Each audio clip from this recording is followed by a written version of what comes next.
जैसे कि आज संडे है, तो संडे को बाबा अव्यक्त वाणी हम लोग यहाँ पर चलाते हैं। तो ये जो अव्यक्त वाणी है, ये 13/10/92 की रिपीट है। तो ये आज ही चल रही है। तो खासकर आजकल दिवाली के ऊपर बाबा ने कुछ बोला है आज, तो उसके ऊपर आज बात करेंगे।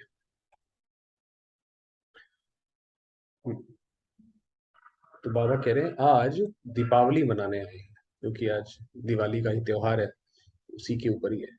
तो बाबा कह रहे हैं मनाने का अर्थ क्या है।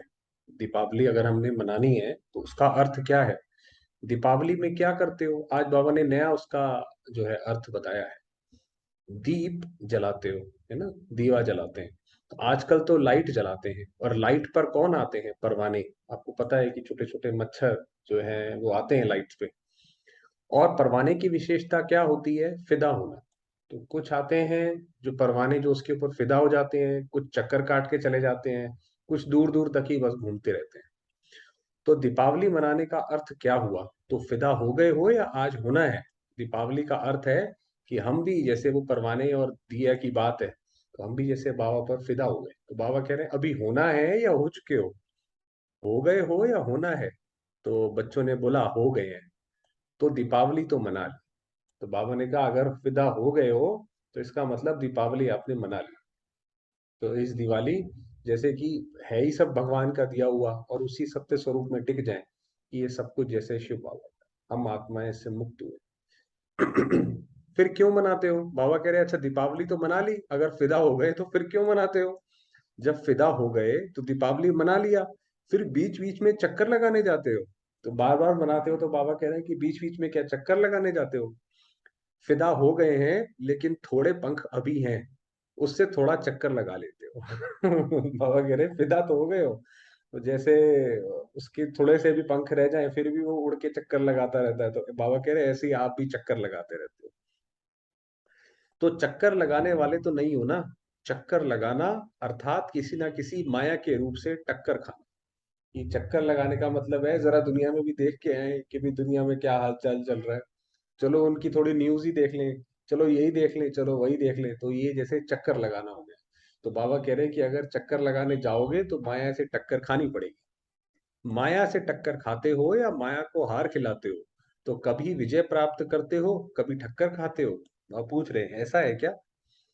दीपमाला ये अपना ही यादगार बनाते हो। आप बाबा बता रहे हैं कि ये जो दिया जलाने की जो रस्म है, क्योंकि ये जो सारी रस्म है ये वास्तव में कहाँ से पड़ी है आपको पता है। ये सारी रस्में किसी ना किसी ने प्रैक्टिकल में काम किया हो, तो उसकी जैसे वो रस्म वहां से चल पड़ती है। जैसे क्रिसमस का वो सेंटा क्लॉज बताते हैं, तो कोई आदमी था उसका नाम अभी याद नहीं है। तो वो ऐसे ही करता था, वो जब भी आता था विदेश से तो वो अपने सारे मोहल्लों के लिए सारे बच्चों के लिए वो गिफ्ट्स लाता था, तो उसके नाम पे वो सेंटा क्लॉज ऐसे करके बन गया। तो ऐसे ही ये दिए जो जलाते हैं उसका क्या राज है, कहाँ से ये शुरू हुआ। अब बाकी किसी से पूछेंगे तो वो तो कहेंगे भाई ये तो परंपरा से चला आता है, किसी को नहीं पता क्यों जलाते हैं। तो वो बाबा बता रहे हैं। तो ये अपना ही यादगार मनाते हो। आपका यादगार है ना, कि मुख्य आत्माओं का यादगार है, पूछ रहे हैं बाबा कि ये आपका यादगार आपको लगता है, या आपको लगता है नहीं नहीं जो ज्ञान में हमसे बहुत आगे हैं उनका यादगार है, हमारा थोड़ी होगा ये। आप देखने वाले हो। तो बाबा पूछ रहे हैं कि आप सिर्फ देखने वाले हो क्या, आप सबका यादगार है। इसलिए आजकल बहुत अंदाज में दीपक के बजाय छोटे छोटे बल्ब जगा देते हैं। तो दीपक हर घर में अब नहीं जलाते हैं, आप देखते हैं अब तो वो लड़ियां जिसको होती है वो लगा देते हैं। दीपक जलाएंगे तो संख्या फिर भी उससे कम हो जाएगी, लेकिन आपकी संख्या तो बहुत है ना।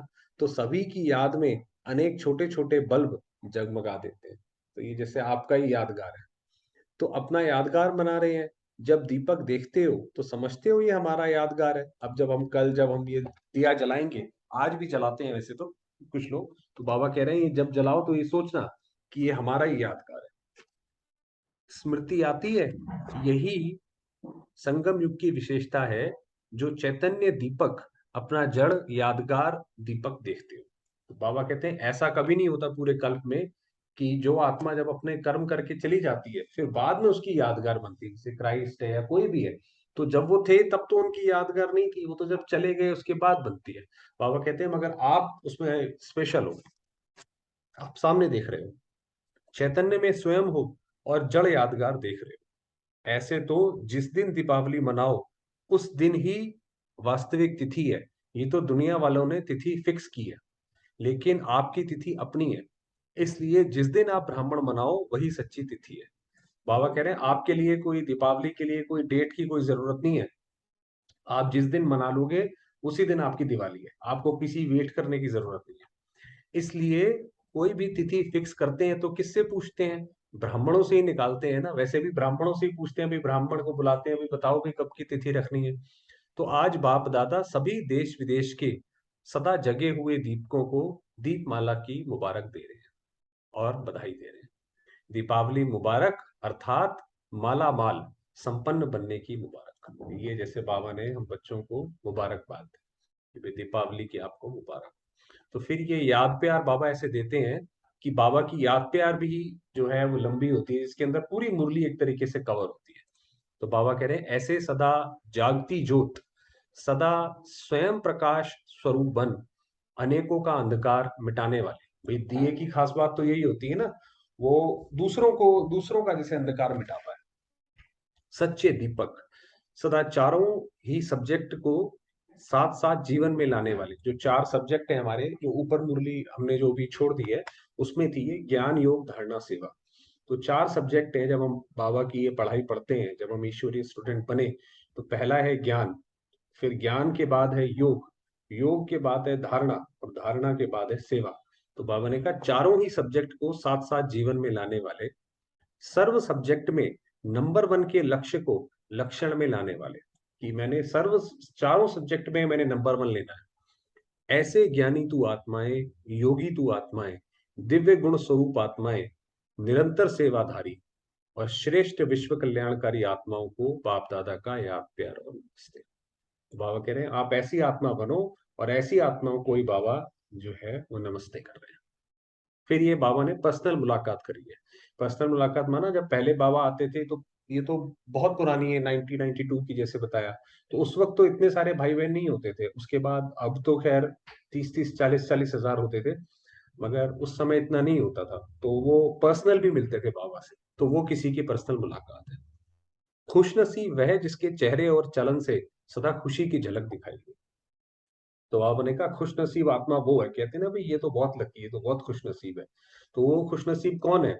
जो खुश रहे हमेशा, सदा। सभी अपने को सदा खुशनसीब आत्माएं समझते हो? पूछ रहे बाबा। खुशनसीब आत्माओं की निशानी क्या होगी? उनके चेहरे और चलन से सदा खुशी की झलक दिखाई दे।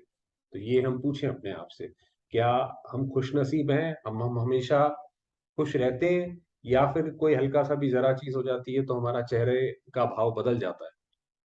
चाहे कोई भी स्थूल कार्य कर रहे हो, अब बाबा बता रहे हैं कोई सा भी आप स्थूल कार्य कर रहे हो, साधारण काम कर रहे हो, लेकिन हर कर्म करते खुशी की झलक दिखाई पड़े। तो आप कोई भी काम करो, घर में करो, जॉब करो, बाहर करो, उसमें खुशी की झलक, इसको कहते हैं निरंतर खुशी में मन नाचता रहे। तो अब बाबा आगे बताएंगे कि वो कैसे नाचता रहे। ऐसे सदा रहते हो, या कभी बहुत खुश रहते हो, कभी कम? खुशी का खजाना अपना खजाना हो गया। तो हमारा अपना खजाना है, तो हम जब मर्जी उसको यूज कर सके। तो बाबा बताएंगे कि वो कौन सा खजाना है वो। तो अपना खजाना सदा साथ रहेगा ना, या कभी कभी रहेगा? तो अगर अपने साथ रहेगा माना हमें पता है कि अपने मन को हमने कैसे खुश करना है, तो ये मतलब है कि उसका खजाना हमारे साथ है। बाप के खजाने को अपना खजाना बनाया है, या भूल जाता है अपना खजाना? अपनी स्थूल चीज तो याद रहती है ना।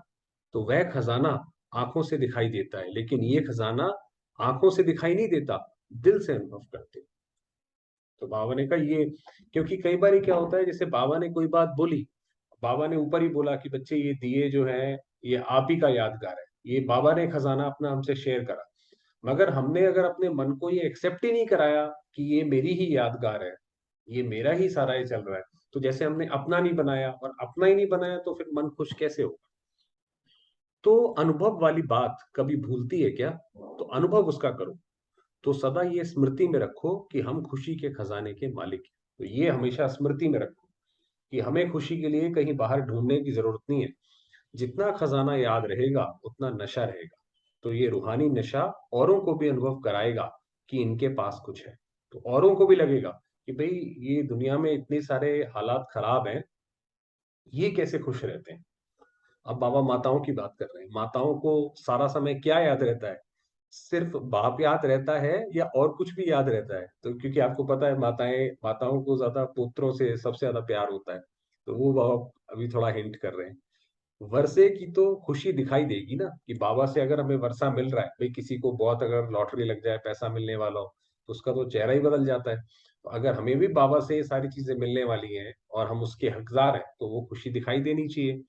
जब ब्राह्मण जीवन के लिए संसार ही एक बाप है, कि जब हम ब्राह्मण बन गए तो हमारा तो संसार ही सब कुछ बाबा ही हुए। हमें सब कुछ उससे ही लेना है। बाहर का हमें कोई अता पता नहीं करना, क्या हो रहा है कैसे हो रहा है, सब होता रहेगा धीरे धीरे। वो भी सेवा अर्थ जो करना है तो करना है। तो बाबा ने कहा संसार एक ही बाप है। तो संसार के सिवाय और क्या याद आएगा? तो और कुछ भी याद करने की जरूरत ही नहीं है। वही तो वो दिखाते हैं कि वो गणेश ने शिव के चक्कर लगा लिए। उसने बोला जी मैंने तो अपनी सारी सृष्टि के चक्कर लगा लिए। तो सदा दिल में अपने श्रेष्ठ भाग्य के गीत गाते रहो। तो ये अपने गाते रहो कि हमारा भाग्य कितना ऊंचा है। ऐसा श्रेष्ठ भाग्य सारे कल्प में प्राप्त होगा। जो सारे कल्प में अभी प्राप्त होता है, तो अभी की खुशी, अभी का नशा सबसे श्रेष्ठ है। पूरा जो कल्प होगा, उसके अंदर कभी भी हमें ऐसा पूरा ज्ञान नहीं होगा कि हमने कितने जन्म लेते हैं, सतयुग में क्या था, त्रेता युग में क्या था, परम धाम में आत्मा कैसी रहती है, या शिव बाबा कौन है। ये हमें पूरे कल्प में कभी नहीं पता होगा। ये सिर्फ अभी पता है, क्योंकि जैसे ही आत्मा परम धाम जाती है, वो तो जैसे एक डेड साइलेंस में चली गई। तो उसको ये नहीं रहता कि मैं परम धाम में आ गई हूँ, मैं शांति का अनुभव कर रही हूँ, वो उसी के अंदर डूब जाती है। ऐसे ही सतयुग में जब गई, तो उसे पता ही नहीं है कि कभी दुख भी आएगा, वो सिर्फ सुख में ही डूब गई। ऐसे ही जब कलयुग आता है, तो पूरी दुख में डूब जाती है। तो ये जो जैसे ज्ञान चक्षु जो बाबा खोलते हैं, ये बाबा कहते हैं अभी ही है। तो माताओं को और कोई संबंधी याद आते हैं? कोई संबंध में नीचे ऊपर हो तो मोह जाता है? कोई संबंध में मान लीजिए कोई शरीर छोड़ गया, किसी से गुस्सा हो गए, या कोई कोई हमसे गुस्सा हो गया, तो ऐसे किसी से मोह जाता है? मोह सारा खत्म हो गया है। जो कहते हैं कुछ भी हो जाए, मेरे को मोह नहीं आएगा, वो हाथ उठाए। तो बाबा ने उनसे हाथ उठवाया कि भाई कुछ भी हो जाए, कैसा भी हो जाए, हमारे मन में कोई दुख नहीं आएगा, वो हाथ उठाओ। अच्छा, तो मोह का पेपर भल आवे, पूछ रहे बाबा। पांडव तो नष्टो मोहा है ना, पांडव माना भाई। तो उनसे पूछ रहे बाबा कि वो आप सारे नष्टो मोहा हो? व्यवहार में कुछ ऊपर नीचे हो जाए, फिर नष्टो मोहा है कि वही व्यवहार में संबंध में कुछ ऊपर नीचे हो जाए, तो ऐसा होता है कईयों की तो नींद ही चली जाती है रात की। तो अभी भी बीच बीच में माया पेपर तो लेती है ना, तो उसमें पास होते हो, या जब माया आती है तब थोड़ा ढीले हो जाते हो? तो सदा खुशी के गीत गाते रहो। तो कहने का मतलब ये है, माताओं और जो भाइयों को बाबा ने बोला कि आप जो है कुछ भी हो जाए, आप अपने खुशी के गीत गाते रहो, कि हमारा तो बाबा ही एक संसार है और हमारे साथ कुछ गलत नहीं हो सकता। तो अपने उसमें हम मस्ती में रहे। समझा? कुछ भी चला जाए, लेकिन खुशी नहीं जाए। बाबा ने कहा यहाँ तक कि शरीर छोड़ने की भी बारी आ जाए, तो भी हमारी खुशी ना जाए। चाहे किसी भी रूप में माया आए, लेकिन खुशी ना जाए। ऐसे खुश रहने वाले ही सदा खुश नसीब है। तो जो ऊपर जो बात जो शुरू करी थी कि खुश नसीब कौन है, वहां वो आके बाबा ने आखिर में पूरा सर्कल जैसे करा, कि वास्तव में ऐसे खुश नसीब हैं। और ये भी बताया कि खुश रहना कैसे, कि अपने भाग्य के गीत गाते रहो। तो ये बताया। बाकी समय हुआ है, थोड़ा वरदान पढ़ लेते हैं जो लास्ट में आता है। वरदान है, उमंग उत्साह के आधार पर सदा उड़ती कला का अनुभव करने वाले हिम्मतवान भव। तो उसकी डिटेल है, उड़ती कला। जैसे उड़ती कला माना कि जैसे ये समय उड़ता जा रहा है, समय किसी के लिए रुकता नहीं है। तो हम भी जैसे समय के ही एक उस पे बैठकर हर एक चीज से पार होते जाए। किसी में रुकने की जरूरत ही नहीं है कि यहाँ परेशान हो गए, ऐसा हो गया वैसा हो गया। उसको बोलते हैं उड़ती कला। तो उड़ती कला का अनुभव करने के लिए हिम्मत और उमंग उत्साह के पंख चाहिए, तो तब उड़ सकेंगे। हिम्मत और उमंग उत्साह, किसी भी कार्य में सफलता प्राप्त करने के लिए उमंग उत्साह बहुत जरूरी है। अगर उमंग उत्साह नहीं, तो कार्य सफल नहीं हो सकता। तो ऐसे ही कोई भी हम कार्य करें, घर का करें, बाहर का करें, पुरुषार्थ करें अपना, उसमें एक उमंग उत्साह रखें। जीवन में एक उमंग हो, ऐसा नहीं कि बस लेटे ही पड़े हैं कोई उमंग नहीं है, कुछ नहीं, ऐसा है। क्योंकि उमंग उत्साह नहीं तो थकावट होगी। आप देखते हैं ना, कई लोग बहुत जल्दी थक जाते हैं। अब उठ के पानी पी लेंगे तो भी थक जाते हैं, क्योंकि जीवन में कोई उमंग उत्साह ही नहीं है। और थका हुआ कभी सफल नहीं होगा, तो वो ऐसा आदमी सफल नहीं हो सकता। इसलिए हिम्मतवान बन, उमंग और उत्साह के आधार पर उड़ते रहो, तो मंजिल पर पहुंच जाएंगे। उमंग और उत्साह से अगर जाएंगे तो बाबा ने वरदान दिया है कि पहुंच जाएंगे, मंजिल तक पहुंच जाओगे। स्लोगन दिया, दुआएं दो और दुआएं लो, यही श्रेष्ठ पुरुषार्थ है। और कुछ भी ना करो, जो आपके पास आए वो दुआएं लेके जाए। और उसी तरीके से तो हमें सबसे दुआएं लेनी है और सबको दुआएं देनी है, बस यही पुरुषार्थ करो। चलिए, समय हुआ है, थोड़ा बाबा को याद करते हैं, 10 मिनट।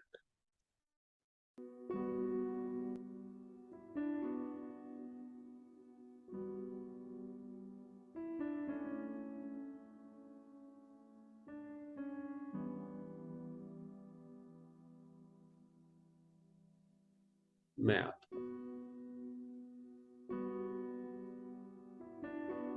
ज्योतिर्बिंदु,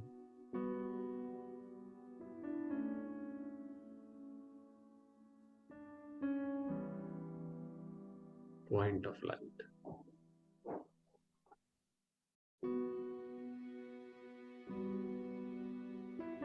प्रकाश,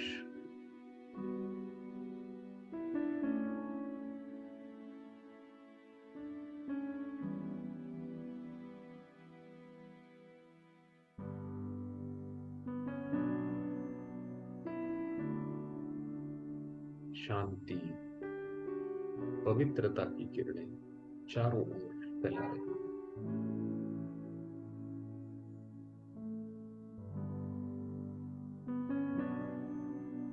इस शरीर को,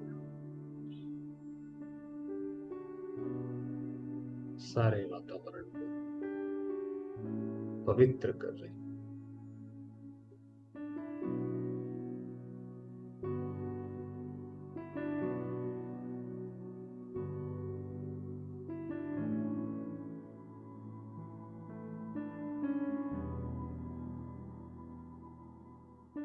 निराकार ज्योतिर्बिंदु,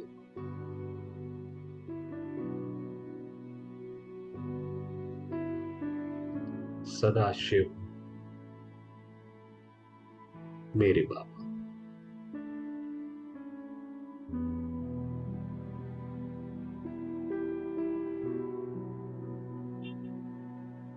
सर्वोच्च सत्ता है, सर्वशक्तिमान।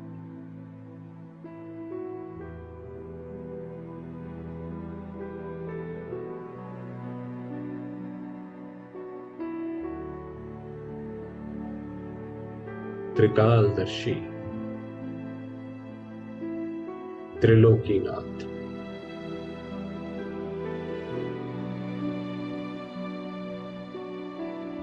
सच्चे सतगुरु,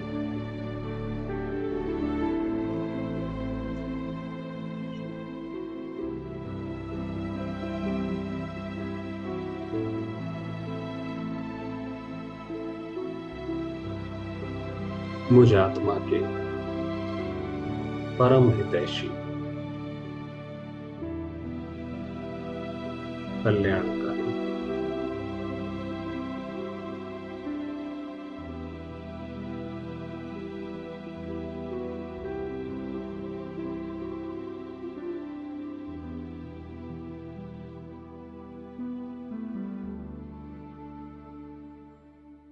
उनका अपार स्नेह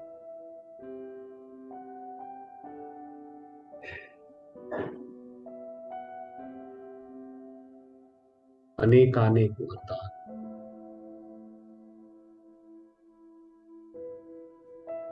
और आशीर्वाद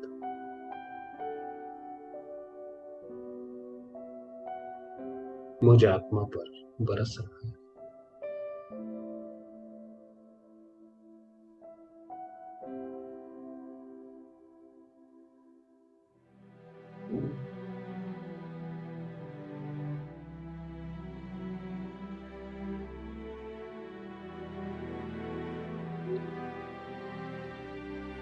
मैं आत्मा प्यारे बाबा की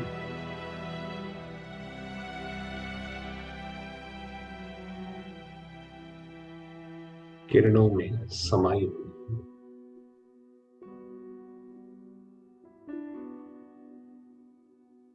स्नेह में लवलीन हूं।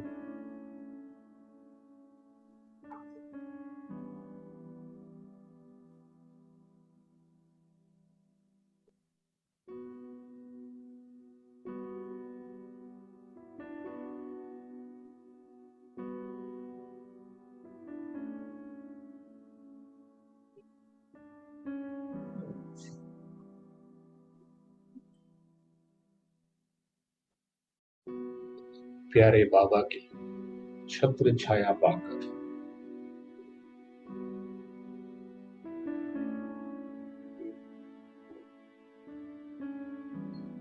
मैं आत्मा निश्चिंत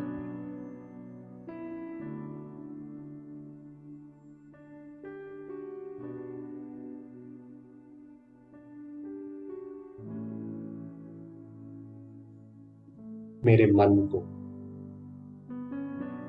आराम है।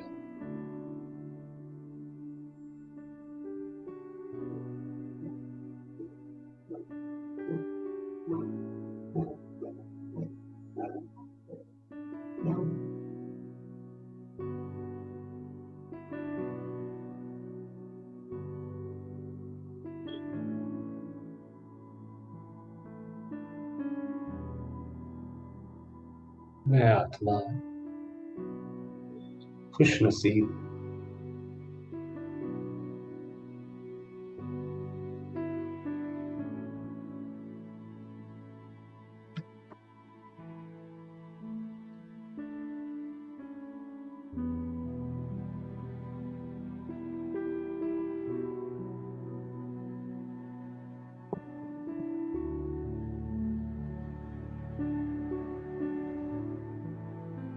शिव बाबा की शक्तियों से गुणों से भरपूर हूँ।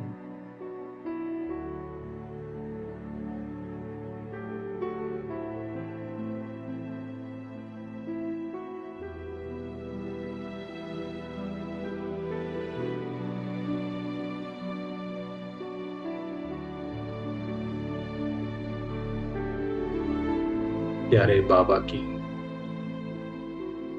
शांति की किरणें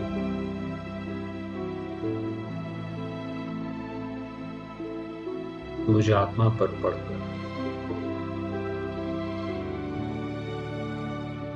सारे संसार में फैल रही हैं।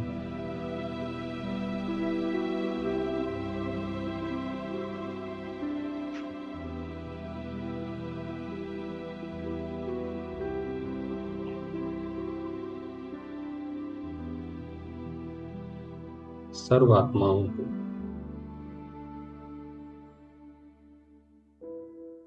सुख शांति प्रदान करो।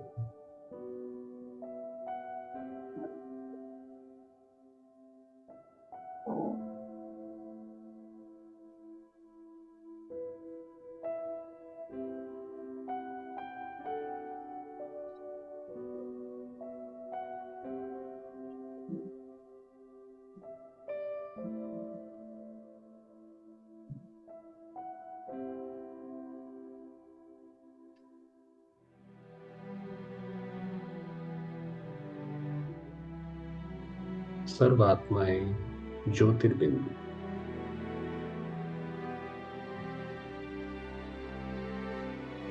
शांत है, मुक्त है।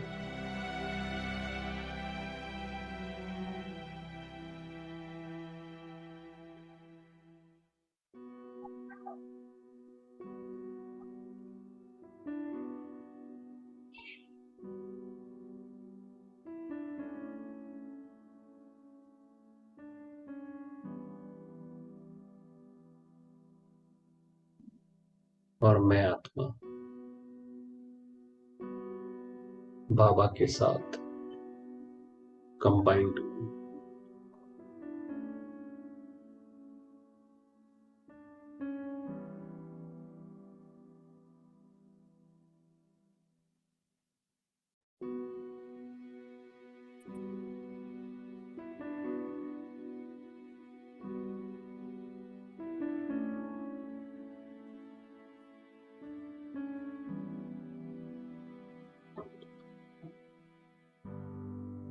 ओम शांति।